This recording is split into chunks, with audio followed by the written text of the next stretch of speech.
कासिम को सितारा की बेपनाह याद आती है और वो ऑफिस से छुट्टी लेके वापस पाकिस्तान पहुंच जाता है। उसे तो अभी तक मालूम ही नहीं कि सितारा की तो शादी भी हो चुकी है। उसे किसी ने बताया ही नहीं, इतनी आनन फानन जो शादी तय हो गई। वो सोचता है कि क्यों ना पाकिस्तान जाके सरप्राइज दूं और खुद ही सितारा से भी मिल लूं। वो अपनी माँ के पास जाता है तो माँ तो उसे देख के बहुत खुश हो जाती हैं और पूछती हैं कि आखिर तुम्हें कैसे छुट्टी मिल गई, तुम्हारा तो कॉन्ट्रैक्ट साइन था ना, 5 साल से पहले तुम वहाँ से वापस नहीं आ सकते थे। लेकिन कासिम कहता है कि बस 1-2 दिन की छुट्टी लेके आया हूँ। इनफैक्ट मैं तो जब वहाँ गया था मैं तभी से सितारा को मिस करना शुरू हो गया था और मुझे ये एहसास भी हो गया था कि मैंने जॉब को सितारा पे तरजीह देके गलती कर ली। फिर आप भी सितारा की कोई ज़्यादा खैर खबर नहीं दे दी तो मैं इसीलिए पाकिस्तान ही आ गया कि खुद ही जाके अपनी मंगेतर से मिल लूं।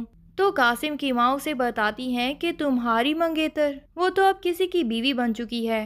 कासिम के सर पे तो जैसे पहाड़ टूट पड़ता है। वो कहता है कि सितारा ने इतनी जल्दी किससे शादी कर ली। तो माँ बताती हैं कि तुम्हें क्या लगा था कि उस बेचारी को छोड़ के चले जाओगे और यहाँ पे सब लोग उसको आराम से जीने देंगे। उसके ताया ताई ने तो उसकी जिंदगी मुश्किल कर दी थी। वो लोग तो उसको फिर उसी कतर वाले से भी ब्याहने के लिए तैयार हो गए थे। लेकिन सितारा की शादी जिससे हुई है ये जान के तो तुम चौंक ही जाओगे। सितारा ने जिसकी बड़ी गाड़ी को रिजेक्ट करके तुम्हारी छोटी सी गाड़ी में भी मुखलसी देख के तुम्हारे साथ जिंदगी गुजारने का फैसला किया था, आज वही बड़ी गाड़ी वाला सितारा को अपनी गाड़ी में ब्याह के ले गया। कासिम के ऊपर तो एक और पहाड़ जैसे टूट पड़ा कि ये कैसे हो सकता है। फिर कासिम को ये भी पता चलता है कि उसे दुबई भेजने वाला भी कोई और नहीं बल्कि ये सालार ही था जिसने अपने रास्ते से कांटा निकाल के दुबई फेंक दिया और सालार को पता ही नहीं चला। वो अपनी लालच में इतना अंधा हो गया कि उसने अपनी मोहब्बत तक को खो दिया। अब तो कासिम को समझ नहीं आता कि जिंदगी गुजारेगा कैसे। ये सब दौलत भी तो वो सिर्फ सितारा को खुश करने के लिए ही हासिल करना चाहता था ताकि उसे कभी भी जिंदगी में कोई कॉम्प्लेक्स महसूस ना हो। लेकिन अगर सितारा ही उसकी जिंदगी में नहीं आएगी तो फिर इस दौलत जायदाद का भी क्या फायदा। कासिम उदास एक होटल में बैठा होता है कि वहीं उसको सालार और सितारा आते दिखाई देते हैं। वो इनके पास पहुंच जाता है और सालार से पूछता है कि तुम्हें क्या फायदा मिल गया दो मोहब्बत करने वाले लोगों को जुदा करके। तुमने मुझसे मेरी मोहब्बत को छीना है। तुम देख लेना खुद भी कभी जिंदगी में खुश नहीं रह पाओगे इस शादी से। सालार को बड़ी हंसी आ जाती है और वो उसे पूछता है कि कौन सी मोहब्बत जिसे दुबई की जॉब के लालच में छोड़ के तुम खुद ही फरार हो गए थे।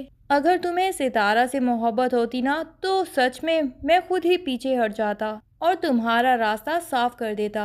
लेकिन तुम्हारा यही लालच तो मुझे दिखाई दे गया था, इसीलिए तुम्हें सितारा से दूर कर दिया। और दुनिया में कोई भी इंसान जो सितारा से मुखलिस नहीं होगा उसको सितारा से दूर कर दूंगा ऐसे ही। सितारा ये बातें सालार के मुंह से सुनती है तो उसको तो बहुत ही ज्यादा मोहब्बत हो जाती है सालार से और वो खुद भी कासिम को कह देती है कि मैं तो तुमसे बिल्कुल मोहब्बत नहीं करती थी, बस इतने इल्जामात में घिर चुकी थी कि जो भी सहारा नजर आया उसी को अपना लिया। अगर मैं किसी से मोहब्बत करती हूँ तो वो सिर्फ मेरा हस्बैंड, मेरा सालार है।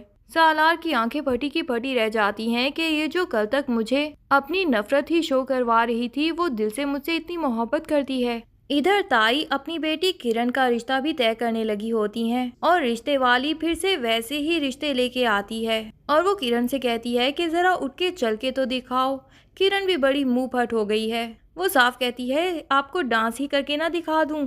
ताई अम्मा को भी अब ये रिश्ते वाले की बातें बहुत ही जहर लग रही होती हैं। कभी उसको यही बातें बड़ी पसंद आती थी जब सितारा के लिए रिश्ता आता था।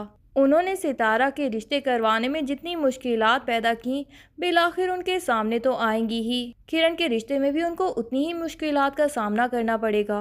रिश्ते वाली भी कह देती है भाई अमेरिका का रिश्ता है, अब थोड़े नखरे तो उनके आपको बर्दाश्त करने ही पड़ेंगे।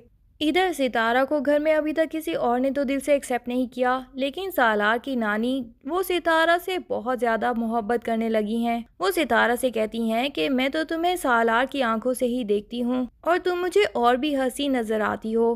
फिर सालार की तरफ इशारा करके कहती हैं कि देखो कितनी मोहब्बत से देख रहा है ना तुम्हें। सितारा जब सालार की आंखों में देखती है तो उसे वाकई ही अपने लिए बहुत ज्यादा मुखलिस वाली मोहब्बत दिखाई देती है अब सितारा को तो सालार से मोहब्बत हो गई, लेकिन इनके दरमियान में फूट डलवाने वाले बहुत से लोग हैं। उन सब लोगों की चालें कहाँ तक कामयाब रह पाएंगी, ये सब जानने के लिए ड्रामे के अगले एपिसोड का इंतजार कीजिए। तब तक के लिए अल्लाह हाफिज। वीडियो पसंद आए तो लाइक एंड कमेंट जरूर कर दें और चैनल को सब्सक्राइब करना ना भूलिए। Thank you.